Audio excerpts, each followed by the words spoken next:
வாழ்க வளமுடன், வாழ்க வளமுடன், வாழ்க வளமுடன். இந்த வீடியோவில் நம்ம பார்க்க போகிற டாபிக் என்ன அப்படின்னா, திக்பலத்தை பற்றி தான் பார்க்க போகிறோம். இந்த திக்பலம் அப்படிங்கிறது நீங்கள் 4 விஷயங்களை சொல்லி திக்பலம்னா என்ன அப்படின்னு சொல்லி முடிச்சிடுறோம். எப்படி பார்க்குறோம் அப்படின்னா, லக்னத்தில் குரு புதன் இருந்தால் திக்பலம், 4ஆம் இடத்துல சந்திரன் சுக்கிரன் இருந்தால் திக்பலம், 7ஆம் இடத்துல சனி ராகு இருந்தால் திக்பலம், 8ஆம் இடத்துல செவ்வாய் சூரியன் கேது இந்த 3 கிரகங்களும் திக்பலம் அடையுது அப்படின்னு நம்ம சொல்கிறோம் பாரம்பரிய ஜோதிடத்தில். அது மட்டுமே திக்பலமா அப்படின்னா கிடையாது. இந்த திக்பலத்தை 8 பாயிண்ட்டாக நம்ம பிரிக்கிறோம். 8 விதமாக திக்பலத்தை நம்ம நிர்ணயம் பண்ண முடியும். இது மீனா டு நாடி முறை அப்படிங்கிற முறையில் இந்த முறை குறிப்பிடப்பட்டிருக்கு. 8 வகை திக்பல இணைவு அப்படின்னு நம்ம பார்க்க போகிறோம். இப்போ உதாரணத்துக்கு இந்த மீனா டு நாடி முறையில் திக்பலம் பார்க்குறது ஏற்கனவே நான் வீடியோ போட்டிருக்கேன் ஒரு 2.5 வருஷம் முன்னாடி. அந்த வீடியோவையும் இந்த லிங்க்கில் நான் இணைக்கிறேன். இந்த வீடியோ டிஸ்கிரிப்ஷன் கீழே நான் போடுறேன். அதையும் பார்க்க முடிஞ்சால் பாருங்கள். அதில் லக்னத்தில் குரு புதன் இருந்தால் திக்பலம் அப்படிங்கிறத வச்சு எக்ஸ்பிளைன் பண்ணியிருப்பேன். இந்த வீடியோவில் 4ஆம் இடத்துல திக்பலம் அடைகிறத மட்டும் எக்ஸ்பிளைன் பண்ணுறேன் ஒரு உதாரணத்துக்கு. இப்போ 4ஆம் இடத்துல நம்ம என்ன சொல்கிறோம், சந்திரன் சுக்கிரன் இருந்தால் திக்பலம் அப்படின்னு சொல்லி சொல்கிறோம். இன்னும் 7 பாயிண்ட்டை நம்ம மிஸ் பண்ணுறோம். வெறும் சந்திரன் சுக்கிரன் அங்கே இருந்தால் மட்டும்தான் திக்பலமா அப்படின்னா கிடையாது. இந்த 8 பாயிண்ட்டை நீங்கள் ஃபாலோ பண்ணணும். அதை ஒரு உதாரண ஜாதத்தையும் நான் போட்டு 4 கலரில் எக்ஸ்பிளைன் பண்ணியிருக்கேன்.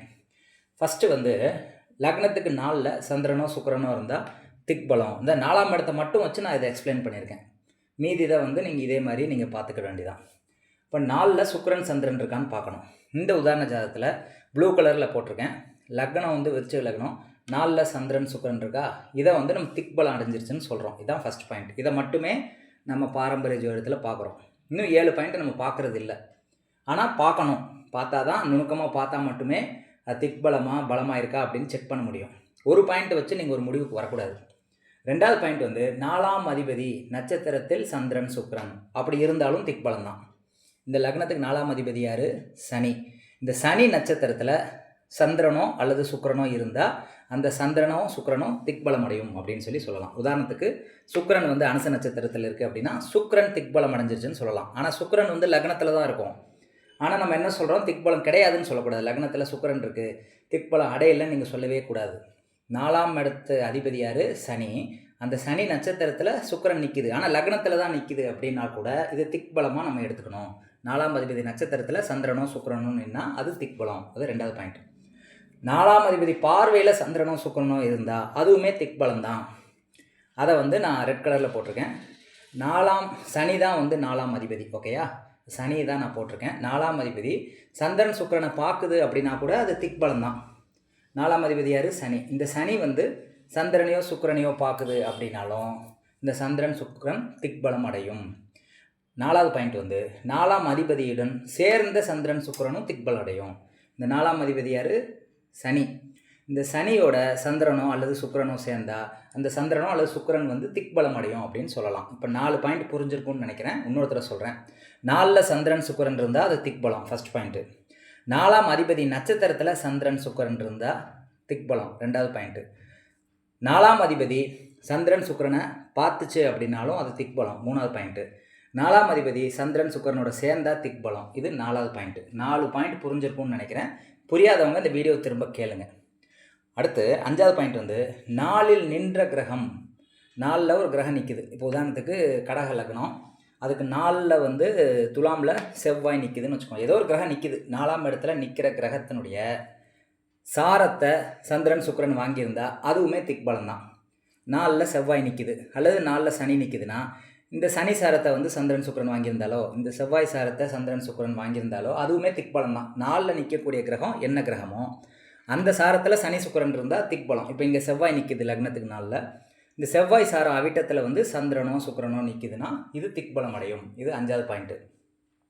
4ல் நின்ற கிரக பார்வையில் சந்திரன் சுக்கிரன். 4ஆம் இடத்துல ஒரு கிரகம் நிற்கிது, அது சந்திரன் சுக்கிரனை பார்த்தாலுமே அது திக்பலம் தான். இப்போ 4ல் செவ்வாய் நிற்கிது, இந்த செவ்வாய் 4ஆம் பார்வையாக சந்திரனையும் சுக்கிரனையும் பார்க்குது, இதுவுமே திக்பலம் தான் அப்படின்னு நீங்கள் எடுத்துக்கணும். இது 6வது பாயிண்ட்டு. 7வது பாயிண்ட் சந்திரன் சுக்கிரன் நின்ற நட்சத்திர அதிபதி 4ஆம் அதிபதியோடு இணைஞ்சாலுமே அதுவும் திக்பலம் தான். அதாவது சந்திரன் சுக்கிரன் ஒரு நட்சத்திரத்தில் நிற்கிது, ஏதாவது ஒன்று எடுத்துக்கலாம். இப்போ சுக்கிரன் எடுத்துக்கலாம். ரெண்டுக்குமே இந்த விதி பொருந்துங்கிறதுனால இந்த ரெண்டையும் சேர்த்து சொல்கிறேன். இப்போ உதாரணத்துக்கு சுக்கிரன் வந்து அவிட்ட நட்சத்திரத்தில் இருக்குது. ஓகேயா? அது ஒரு நட்சத்திரத்தில் இருக்குது சுக்கிரன். அதோட 4ஆம் அதிபதி இணைஞ்சாலுமே திக்பலம் தான். இப்போ உதாரணத்துக்கு சுக்கிரன் செவ்வாய் நட்சத்திரத்தில் இருக்குது. இந்த செவ்வாயோட இந்த 4ஆம் அதிபதி யார்? சுக்கிரன். கடக லக்னத்துக்கு 4ஆம் அதிபதி சுக்கிரன். இந்த 4ஆம் அதிபதி சுக்கிரனும் இந்த சாரம் வாங்கின, அதாவது சுக்கிரன் வந்து ஒரு சாரத்தில் இருக்குது அப்படிங்கிறது, சந்திரன் ஒரு சாரத்தில் இருக்குன்னா இந்த சாரநாதனும் இந்த 4ஆம் அதிபதியும் சேர்ந்திருந்தாலும் திக்பலம் தான். 4ஆம் அதிபதி யார்? சுக்கிரன். இது நிற்கக்கூடிய சாரம் யார்? செவ்வாய். அப்போ செவ்வாயும் சுக்கிரனும் சேர்ந்திருந்தாலுமே திக்பலம் தான். இது 7வது பாயிண்ட்டு. 8வது பாயிண்ட் வந்து சந்திரனும் சுக்கிரனும் ஒரு நட்சத்திரத்தில் நிற்குது. இதில் செவ்வாய் நட்சத்திரத்தில் நிற்குது.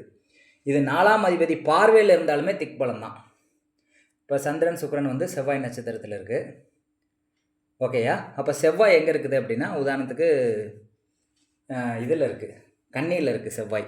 இந்த கன்னியில் இருக்கக்கூடிய செவ்வாயை இந்த 4ஆம் அதிபதி சுக்கிரன் பார்த்தாலுமே திக்பலம் தான். இது வந்து 8வது பாயிண்ட்டு. இப்படி 8 பாயிண்ட் இருக்குது. இன்னொருத்தர் ரிப்பீட் பண்ணுறேன், புரியுதான்னு பாருங்கள். 4ல் சந்திரன் சுக்கிரன் இருந்தால் திக்பலம். 4ஆம் அதிபதி நட்சத்திரத்தில் சந்திரன் சுக்கிரன் இருந்தால் திக்பலம். 4ஆம் அதிபதி சந்திரன் சுக்கிரனை பார்த்தா திக்பலம். 4ஆம் அதிபதியோட சந்திரன் சுக்கிரன் சேர்ந்தால் திக்பலம்.